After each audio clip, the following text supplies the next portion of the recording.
in order to be actually free to do what I want, I certainly would like to have state and other bodies taking care of things not only without my choice, but even without me knowing about them. On the other hand, are we aware to what extent, when we freely choose, our choices are predetermined? This is why I think the last revelations by WikiLeaks are so important. They are about TISA, T-I-S-A, a mega important trade agreement about the free flow of finances and informations, which is something that will predetermine the contours of world economy for decades to come. And not only are negotiations secret, but we learned that even the agreement itself, if it will be accepted, will remain secret for 5 years. The most dangerous form of non-freedom is a non-freedom which is not even perceived as such. Then there is another form of freedom which I think has a disastrous impact and we shouldn't underestimate it. I met at some point in Belgrade in the late 90s when Milosevic was still in power, some probably ethnic cleansers, nationalists. And I'm even ashamed now for doing this. I got in conversation with them and they gave me a wonderful short lesson on how nationalist fundamentalism worked. They told me, we experience your Western liberal world as over-regulated.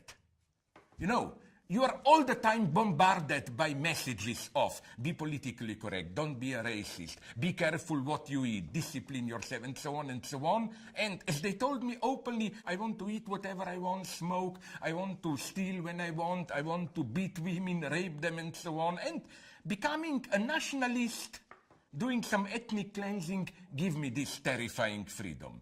This is why I was not surprised when I heard that in the area of Iraq and Syria controlled by ISIS, it's not just religious fundamentalism. There are also gang rapes, tortures, freelance killings, and so on. You see, this is the problem of fundamentalism. It's not just there is no freedom. There also is this kind of false freedom, the explosion of this obscene freedom. For me, the highest form of freedom is love. Here I'm a pathetic old romantic. Love basically means that you totally dedicate yourself to one other person. You renounce one of the key freedoms of choice to exchange sexual partners and so on. Now comes my surprise.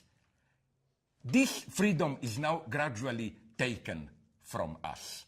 I think our ideal today is love without the fall. And you know, I found some dating agency which plays on this. They say, we will render possible to you to find yourself in love without the fall. No, I think the only free love is the fall. You walk along the street, you sleep on a banana peel, a lady helps you, maybe it will be the love of your life. But you cannot predict it. Without this fall, love is not love. So the lesson is true freedom means looking into and questioning the presuppositions of everything that is given to us by our hegemonic ideology. And by ideology, I don't mean here some explicit teaching, but simply the way in our daily lives we experience our reality, to question everything, including the notion of freedom itself.